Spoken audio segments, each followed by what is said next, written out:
Visor País a través de TV, elvenezolano.com y retransmitido a través de aporrea.org.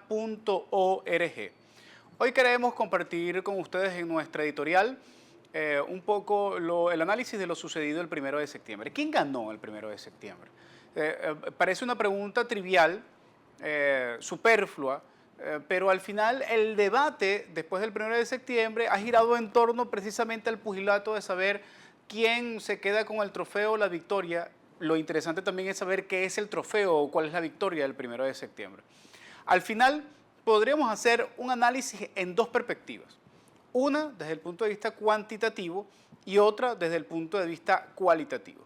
En relación con el aspecto estrictamente cuantitativo, el debate es quién metió más gente en la calle, cuál es el debate en relación con eso. Vamos a ver la imagen que tenemos de efecto Cocuyo, por ejemplo. El chavismo tiene su contramarcha en la Avenida Bolívar. Entonces, a toda la movilización que se desarrolló por parte de la Mesa de la Unidad Democrática, que los más optimistas hablan de 1.100.000 o 1.200.000 personas, pues el gobierno afirma que solamente fueron 30.000 personas. Ahora, si la de la oposición fue 30.000 personas desde el punto de vista de la vocería oficial, pues no me quiero imaginarme cuánta gente entonces metieron en la Avenida Bolívar, no serían más de 2.000 o 3.000, porque realmente la proporción en relación a la movilización que tuvo la Mesa de la Unidad Democrática en relación con la del gobierno, la del madurismo, es evidentemente muy distante entre un plano y el otro. Podemos incluso analizar lo siguiente: si vemos las imágenes que se generaron de la concentración en la Avenida Bolívar, nos podemos dar cuenta cómo a través de un plano cenital se generó la posibilidad de generar la perspectiva del lleno de la avenida, cuando la estrategia fundamental fue la colocación de varias tarimas de forma en zigzag que permitió concentrar, generar aglomeramientos en torno a las tarimas, y sobre ello, cuando inclinas la toma, puedes generar una perspectiva de un lleno total de la avenida. Por otra parte, la oposición, lamentablemente el gobierno se puso a tratar de competir cuantitativamente y es evidente que su fracaso es absolutamente rotundo. No tuvo capacidad de movilización el gobierno, además en una convocatoria improvisada en menos de 48 horas. Mientras tanto, la Mesa de la Unidad Democrática pudo generar un espacio de descontento importante que desbordó incluso la posibilidad de la capacidad de movilización de los partidos políticos que forman parte de la Mesa de la Unidad Democrática. Mucha gente espontáneamente se acercó solamente para expresar el descontento contra el gobierno, tal como pasó el 6 de diciembre. Pero en el plano cualitativo, el asunto dista un poco del éxito cuantitativo de la Mesa de la Unidad Democrática. ¿Por qué? Bueno, porque la convocatoria que se efectuó y que se planteó hasta las 2 de la tarde, aunque tuvo algunas escaramuzas en algunos puntos álgidos ya casi tradicionales de los extremistas de la oposición, sin embargo, logró el objetivo de ser una movilización pacífica, de no generar mayor violencia. Esto, irónicamente, frustró a un sector de la Mesa de la Unidad Democrática y de la oposición venezolana. ¿Por qué? Porque habían 4 escenarios planteados para el 1 de septiembre. El primer escenario es convocar a un punto de concentración y sobre esa convocatoria a ese punto de concentración empezar a mover el punto, desplazarlo hacia el centro. Esto, por supuesto, planteaba la confrontación con la Guardia Nacional, con los cercos de seguridad y por supuesto, con el gobierno, y podía generar una situación de confrontación en donde el objetivo fundamental era movilizar a la Fuerza Armada Nacional Bolivariana en relación con los sucesos que se estuviesen desarrollando en ese escenario. Un segundo escenario planteado era el hecho de que se convocara un paro cívico y a partir de ese momento se generara una toma general de las calles de manera permanente. El tercer escenario era un escenario en donde los extremos ni siquiera permitían la concentración de un lado y del otro, sino que se generara violencia de manera inmediata. Por cierto, ese fue un escenario, los primeros 3 escenarios son los que movilizaron a la gente el día anterior a los abastos, supermercados, a donde pudiese, a los bachaqueros, a donde usted pudiese ir. Seguramente estaba tratando de llenar la alacena con lo poco que tenía de dinero, previendo algún escenario violento de fuerza el 1 de septiembre. Y el cuarto escenario fue el que triunfó, el que estaba en el menor orden de prioridades, que es el hecho de que no hubiese ningún tipo de violencia y se devolviera la dirigencia y la masa de la movilización hacia sus casas en una convocatoria de un cronograma posterior. Esto incluso la misma oposición a lo interno la oposición de derecha, lo plantea de la siguiente manera. Hay algunos que analizan que fue un rotundo éxito como consecuencia del hecho de desubicar la amenaza de golpismo del gobierno, y por otros dicen, bueno, pareciera una jugada extremadamente torpe como consecuencia del hecho de no aprovechar esa masa, ese volumen de personas en la calle y poder generar y presionar en función del objetivo de salir de Maduro o de por lo menos sacar y obtener la fecha del referéndum revocatorio de manera inmediata con alguna fuerza. Lo que sí está claro, indiferentemente de del análisis que uno pueda hacer de los escenarios, es que el 1 de septiembre sirvió fundamentalmente para la recolocación de actores políticos dentro del proceso de negociación y búsqueda de un pacto que tenga como objetivo la salida de Maduro. Y esto también genera un reacomodo dentro de la Mesa de la Unidad Democrática que estaba siendo timoneada por Ramos Alup y que la movilización de fuerza el 1 de septiembre reacomoda nuevamente a Capriles Rodonsky, reacomoda un nuevo tiempo, reacomoda a otras organizaciones, incluso la fuerza que le dio Voluntad Popular, tratando de reivindicar el hecho de la libertad de Leopoldo López, reubica un poco el plano de negociación que se tiene con sectores del PSUV en función del objetivo que es salir de Maduro. Lo que sí queda en duda en relación con la movilización del 1 de septiembre es si esta movilización sirvió realmente para que el pueblo estuviese mucho más cerca de la posibilidad de decidir democráticamente el destino de este gobierno y el destino del país. Lo que se debate al final es el referéndum revocatorio, porque es el mecanismo constitucional establecido y es la única vía realmente en donde la mayoría de la gente decide. Sin embargo, hoy hay escenarios de negociación de un sector del PSUV y de un sector de la Mesa de la Unidad Democrática que buscan la manera de utilizar el referéndum revocatorio como la excusa de presión para que al final la salida de Maduro no sea de manera democrática o no sea por lo menos a través de la legitimación y la validación de los votos a través de un referéndum revocatorio.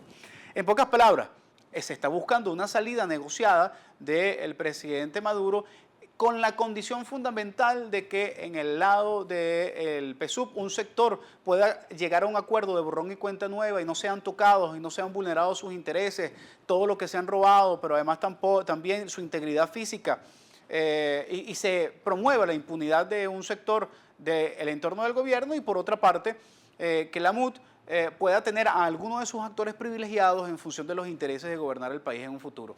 En ese sentido, pareciera que sectores en torno a Diosdado Cabello, sí, Diosdado Cabello, irónicamente, y por otra parte, en entornos de los sectores que giran en torno a Ramos Alup, estarían negociando la posibilidad de un pacto. De todas maneras, vamos a hacerle seguimiento a esta afirmación, que sé es delicada, pero hay elementos probatorios que más adelante vamos a ir comprobando.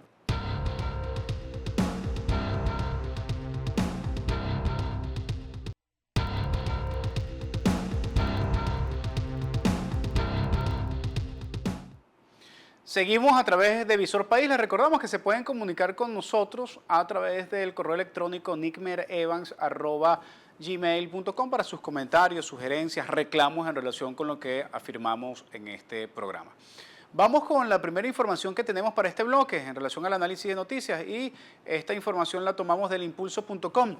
Braulio Jatar es el único detenido por cacerolazo contra Maduro en Villarrosa.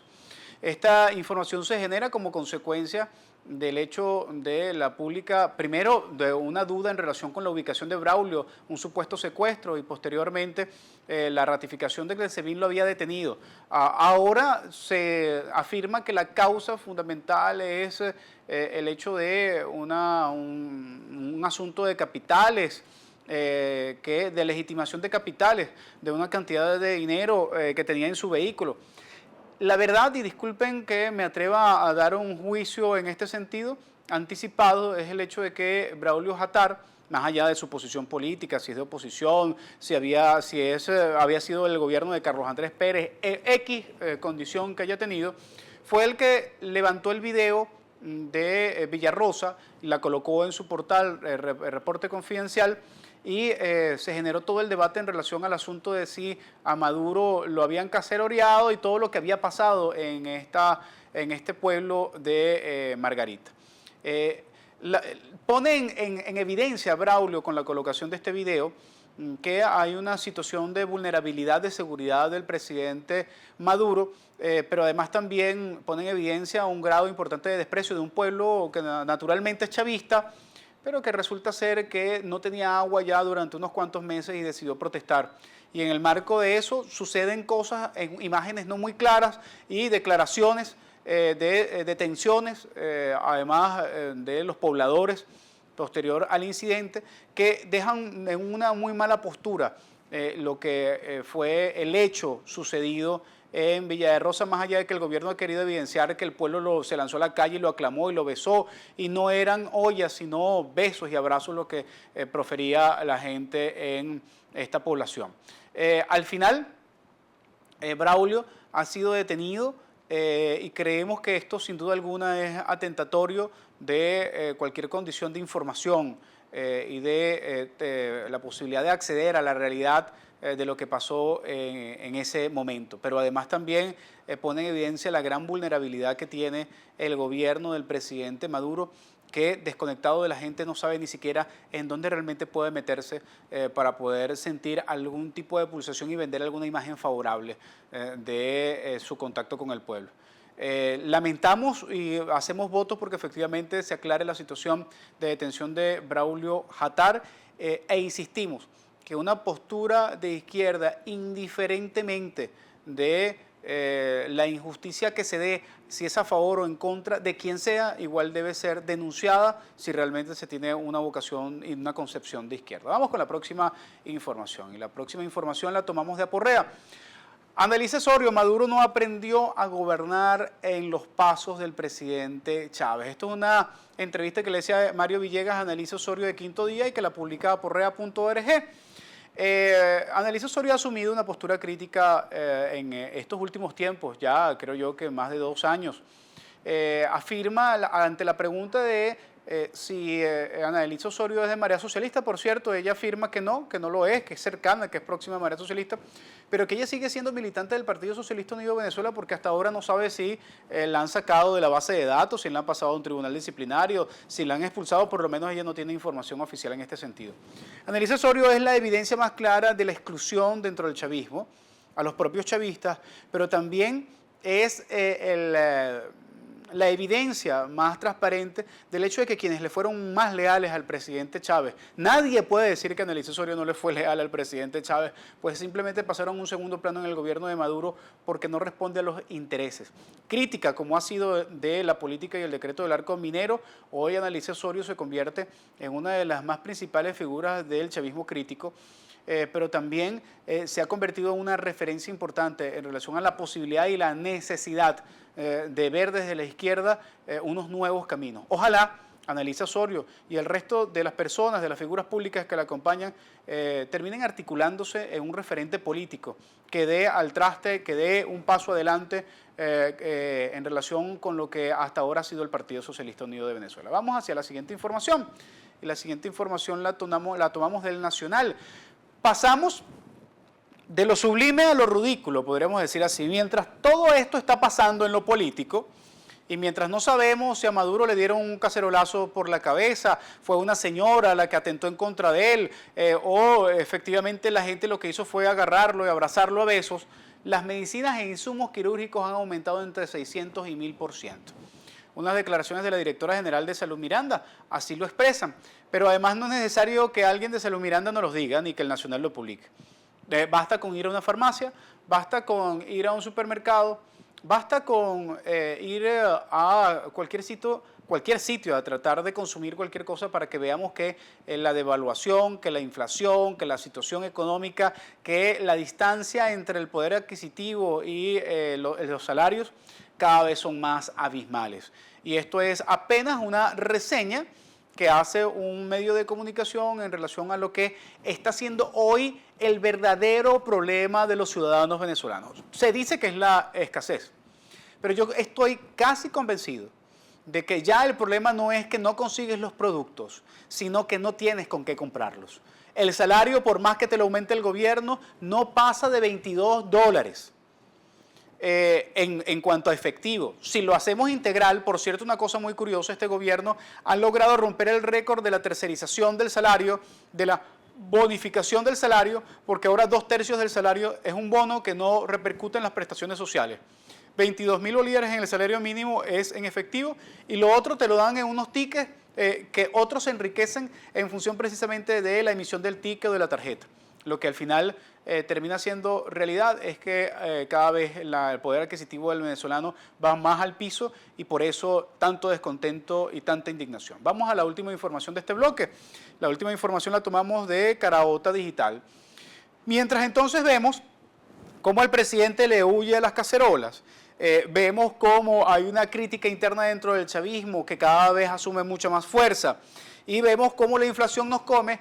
Este gobierno que se dice socialista, que se dice revolucionario, que se dice hijo de Chávez, sigue pagando una deuda externa impagable. Este mes, tal como lo dice Caraota Digital, va a pagar 228 millones, pero eso no es absolutamente nada en comparación a lo que va a pagar en octubre y noviembre. Entre octubre y noviembre se van a pagar 7.000 millones de dólares. Para que usted tenga una idea de lo que equivale a 7.000 millones de dólares, 7.000 millones de dólares es más del doble de lo que necesita el país para la importación de todos los medicamentos durante este año. Pero ellos prefieren pagar la deuda a los tenedores de bonos que no quedan muy claros porque yo creo que algunos se están pagando y dando el vuelto. Y sin duda alguna hay que hacer una auditoría profunda a lo que es esa deuda externa. Y mientras tanto, ¿quién está pagando la deuda? La está pagando usted, señora, usted, señor, usted, joven, yo, el que está detrás de cámara, el que está caminando en este momento en cualquier acera de la ciudad, el que está en cualquier barrio, en cualquier urbanización, el que hoy no tiene medicinas, el que hoy se le muere su familiar en el hospital. Todos estamos pagando esa deuda externa con nuestra miseria y con nuestra pobreza. Para el próximo segmento vamos a ver un video de Claro en lo Claro. Ya regresamos.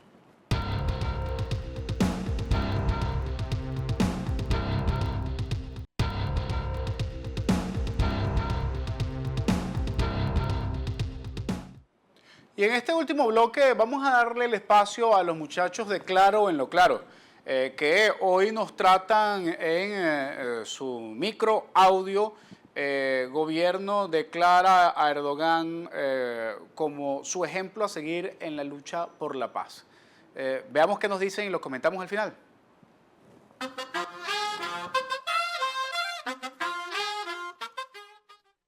En este programa de Claro en lo Claro, vamos a opinar sobre el debate abierto tras las declaraciones del presidente Nicolás Maduro, que dijo lo siguiente, y leo: Erdogan se va a quedar como un niño de pecho ante lo que va a ser la revolución bolivariana si la derecha pasa la frontera del golpismo. Estas declaraciones las hizo el presidente en el marco de su opinión respecto a lo que puede ser la movilización del 1 de septiembre. Y lo primero que habría que preguntarnos es si una declaración que podemos considerar de tan irresponsable es consciente de quién es Erdogan. Recordemos que Erdogan es presidente de Turquía, un país miembro de la OTAN, que ha aprovechado lo que fue el golpe, o según lo que algunos analistas llaman el autogolpe, para iniciar una racia contra toda la oposición política, despidiendo, apresando, declarando estado de excepción y llegando a la locura de plantear hasta la pena de muerte para quienes piensen distinto. Y eso sin mencionar las evidentes relaciones que tiene el gobierno de este país con la compra del petróleo al Estado Islámico que opera en Siria. Es una tamaña irresponsabilidad tratar de generar miedo por parte del presidente comparándose con un autoritario como es Erdogan. Entonces es donde viene la pregunta: ¿es necesario compararse con Erdogan para señalar cómo derrotar un golpe? No, nosotros aquí tenemos la experiencia hasta con el mismo Chávez de cómo se afronta un proceso de rebelión de los sectores de la derecha nacional y no se hace más que con justicia y con el pueblo movilizado, con un sistema de justicia que no dilate y que de alguna vez por todas toma definiciones claras frente a la ruptura del hecho constitucional, que no solo sea con un golpe de Estado, sino con declaraciones que pueden tratar de generar miedo en la población. Y entonces, ¿hasta dónde llegan los acuerdos? Porque no solo es la declaración, sino que la canciller Delcy Rodríguez y el presidente de PDVSA en los mismos días firmaron importantes acuerdos que no han sido claramente explicados con el mismo presidente Erdogan. Entonces yo le hago una profunda y sincera reflexión al presidente de la República y le hago un consejo: si usted en verdad se está haciendo el que no sabe, o si lo que está haciendo es seguir los consejos de sus asesores para tratar de generar el miedo, sepa que lo único que está haciendo es el ridículo y teniendo una declaración muy irresponsable. Porque para hacer una declaración así, o para ser defensores de la revolución y de la Constitución frente a un golpe, hace falta más democracia y lo que sería necesario un buen sistema de justicia. Entonces, del corazón, presidente, desde el estómago, le preguntamos, ¿qué carajo le pasa?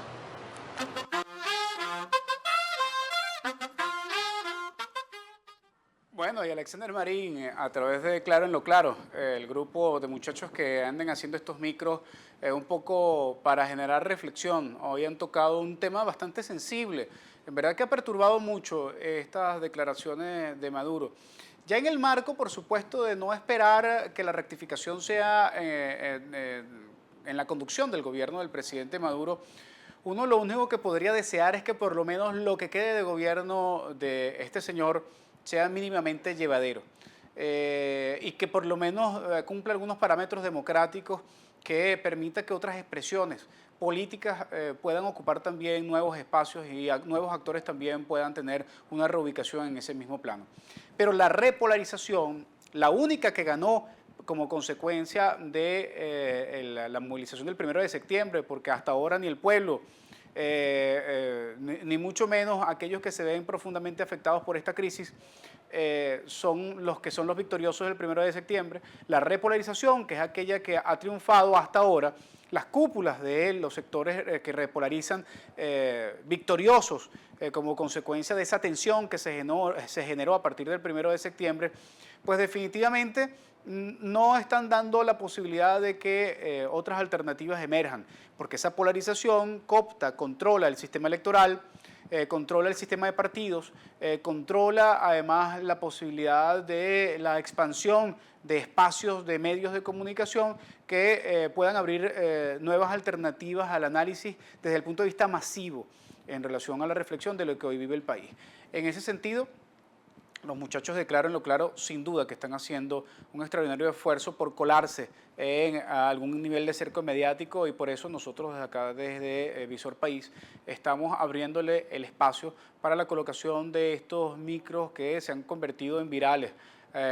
Colocándolos, por cierto, en aporrea.org y convirtiéndose en micros bastante vistos dentro de ese portal. En todo caso, expresiones como esta tienen las puertas abiertas a través del programa Visor País, porque al final la juventud también necesita expresarse, necesita mostrar su descontento. Y no solamente el descontento se puede canalizar ante el gobierno a través de una mesa de la Unidad Democrática que maneja intereses muy específicos en relación a la sustitución del poder, sino de aquellos sectores sociales que están buscando también la posibilidad de la mejora de la calidad de vida. Hoy el gran debate no solamente es el referéndum revocatorio, sino cuáles son los puntos necesarios de rectificación en el plano de la economía para poder mejorar la calidad de vida, para que nuestro salario valga lo suficiente, para que podamos tener acceso a las medicinas, para que tengamos acceso a los medicamentos. Pero mientras tanto, como hemos dicho en el segmento pasado, seguimos pagando la deuda externa. Una deuda, por cierto, que ahora Citibank, que es el banco que controla las cuentas para pagar a los tenedores de bonos, está bloqueando para que el país, aun cuando ha hecho todo el sacrificio y ha vulnerado todo el bienestar popular para poder tener dinero para pagar la deuda, sin embargo, los entes financieros están tratando de impedir que Venezuela pague la deuda a los tenedores de bonos para generar un bloqueo en ese marco. Habrá que hacerle seguimiento a esta medida de Citibank y habrá que tomar seguimiento de la medida hecha por el gobierno en función del pago de esta deuda. Hasta aquí entonces otro Visor País. Nos despedimos hasta la próxima semana a través de tvelvenezolano.com y a través de aporrea.org.